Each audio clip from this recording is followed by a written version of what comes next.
AP నుంచి కేంద్ర మంత్రులు వీరే మూడోసారి ప్రధానిగా నరేంద్ర మోదీ ప్రమాణ స్వీకారం చేయనున్నారు. ఆయనతో పాటు 60 మంది మంత్రులు ప్రమాణ స్వీకారం చేస్తారని తెలిసింది.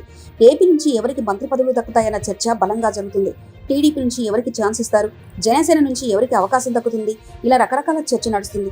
అయితే తెలుగుదేశం పార్టీ నుంచి నలుగురికి, జనసేన నుంచి ఒకరికి మంత్రి పదవి ఖాయమని తెలుస్తుంది.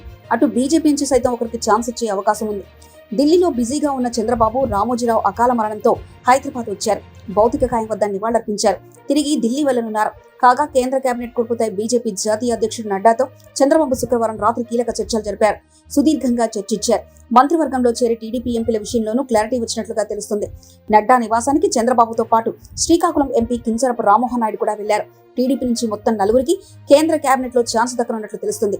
ఇద్దరికి కేబినెట్ హోదా, మరో ఇద్దరికి సహాయ మంత్రులు దక్కుతాయని అంచనా వేస్తున్నారు. కేబినెట్ మంత్రుల జాబితాలో గుంటూరు నుంచి ఎంపీగా ఎన్నికైన పెమ్మసాని చంద్రశేఖర్ పేరు గట్టిగా వినిపిస్తుంది. ఈయన అమెరికాలో బడా పారిశ్రామికవేత్త. నామినేషన్ దాఖలు సమయంలో తన పేరిట వేల కోట్ల ఆస్తులు ఉన్నాయని అఫిడవిట్లో పేర్కొన్నారు. అప్పట్లో అదో సంచలన అంశంగా మారిపోయింది. ఆయనకు కేంద్ర మంత్రివర్గంలో చోటిస్తే పెద్ద ఎత్తున పరిశ్రమలు ఏపీకి తీసుకొస్తారని చంద్రబాబు భావిస్తున్నారు.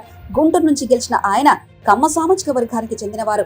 ఇక రెండో కేబినెట్ పదవి శ్రీకాకుళం ఎంపీ కింజరపు రామ్మోహన్ నాయుడుకి ఇస్తారని ప్రచారం జరుగుతుంది. శ్రీకాకుళం నుంచి హ్యాట్రిక్ కొట్టారు రామ్మోహన్ నాయుడు. దివంగత కింజరపు ఎర్రంనాయుడు కుమారుడు.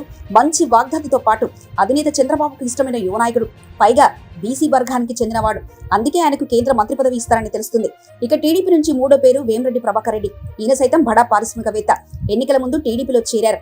వైసీపీకి ఆర్థికంగా అండగా ఉండేవారు. ఆయన టీడీపీలో చేరిన తర్వాతే నెల్లూరులో టీడీపీ స్విప్ చేసింది. ఖచ్చితంగా ఆయన రాష్ట్ర ప్రయోజనాలకు పనిచేస్తారని చంద్రబాబు నమ్మకంతో ఉన్నారు. అందుకే ఈయనకు సైతం ఛాన్స్ ఇస్తారని తెలుస్తుంది. చివరిగా రాయలసీమ కోటాలో అనంతపురం ఎంపీ అంబికా లక్ష్మీనారాయణకు అవకాశం ఇస్తారని తెలుస్తుంది.